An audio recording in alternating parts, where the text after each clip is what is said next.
Hello, welcome to Pensions in 10 with me, David Brooks, and my colleague Chris Rice. This week we take you through some guidance from the FRC on the Section 37 issue. Chris takes us through the latest in respect of the PRA, looking at the bulk purchase annuity market. And finally, we look again at the gender pensions gap. Okay, Chris, our first story is part of a long-running saga, I suppose, now.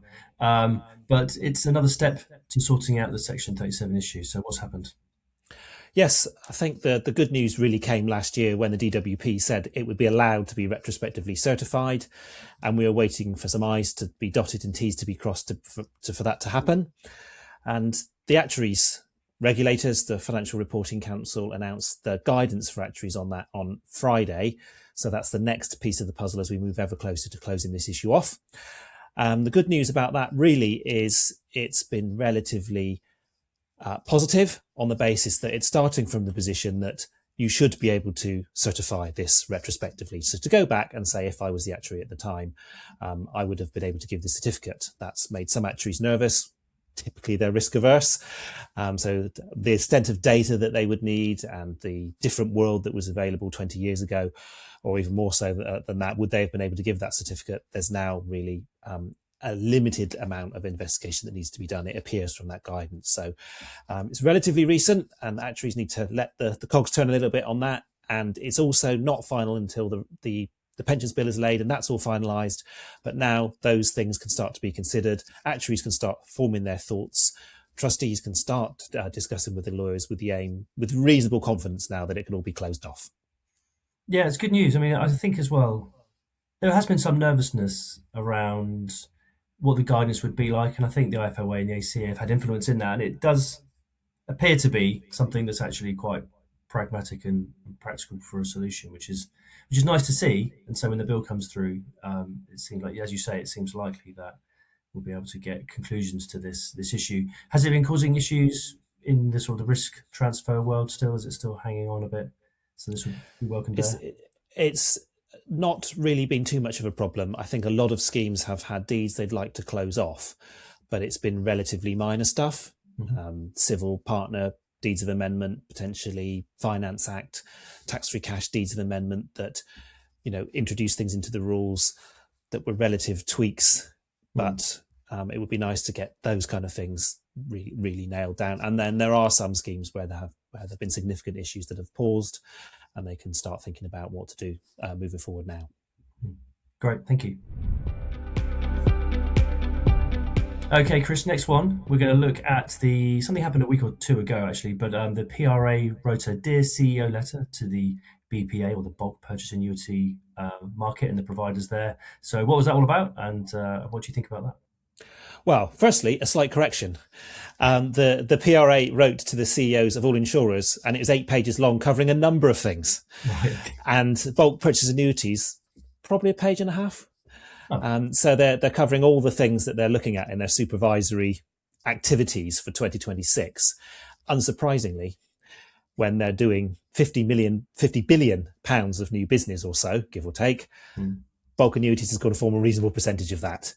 And I think that's really all this is. It's a case of you're doing tons of new business, writing loads of premiums, significant impact to loads and loads of members and the security of their retirement income and the economy. So we've got our eye on you. What we've noticed you've been doing that's a little bit might cause a little bit more risk in this is there's a massive amount of demand now from sponsors, and there's more competition in the market. So you might be pricing a little bit keenly to get business. Watch out that you're keeping your margins there. You might be investing a little bit more riskily to be able to price like that. Watch out. And things that they've raised before, such as the funded reinsurance and some of the structures that they use, that they want to keep an eye on that. They refer to the List 2025, which, for those who don't know, is the life insurance stress test. And what they did in previous stress tests, they've stressed the whole insurance company. But when they did the life insurance stress test, they stressed just the bulk annuity area to see how resilient that was to a fall in equity prices, a fall in credit assets and higher credit spreads, and falling interest rates. to see exactly how the capital will hold up. All of them, 11 they tested through that list, came up with being able to maintain their regulatory capital buffer. So it's the two letters together say to me it's well regulated, it's strong, and the PRA, because of the level of risk that's involved in the importance of the market, they've got their eye on it very closely. So, hot on the back of your podcast, probably not linked because it's a bit quick. I see that there's University of Edinburgh have posted a study about the gender pensions gap, Dave. Yeah, it's timely. So yes, so they've issued a study into some of the areas around why there's inequalities between male and females with regards to their pension savings, and it's similar sounds from what the Scottish Widows research that, as you say, we keyed off that with Susan Hope from Scottish Widows and a colleague of mine, Kelly Parsons, and we talked through that research. Very similar areas again that around the it's systemic, it's social, and it's situational factors that impact. The ability for women to save into their pensions effectively. And it came through loud and clear from the conversation we had with Susan as well, that sometimes some of these things are just hard to avoid. I think one of the issues for me is when we talk about the gender pensions gap, people do tend to just fall back and say, well, if you sort out pay, so if you actually sort out the labour market and so made sure that women got the same pay as men, then that would sort of solve the problem.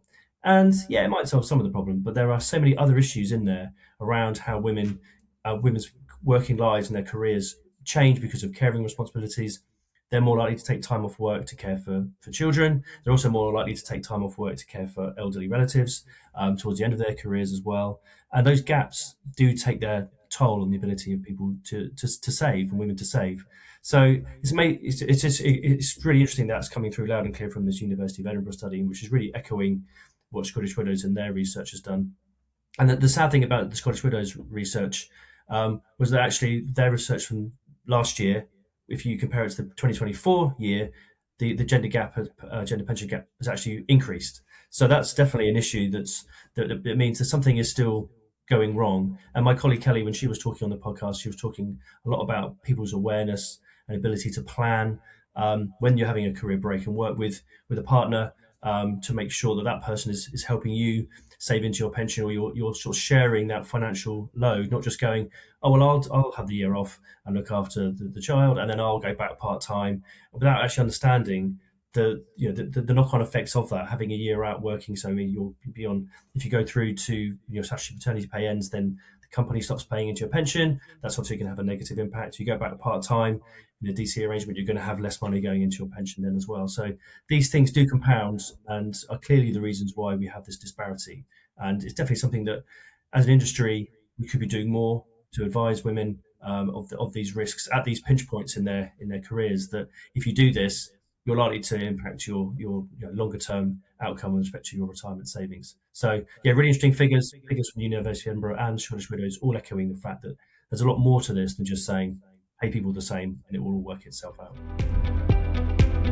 Well, thanks for joining us this week. Another week with plenty going on, and I'm sure there'll be more next week. Hope you can join us then.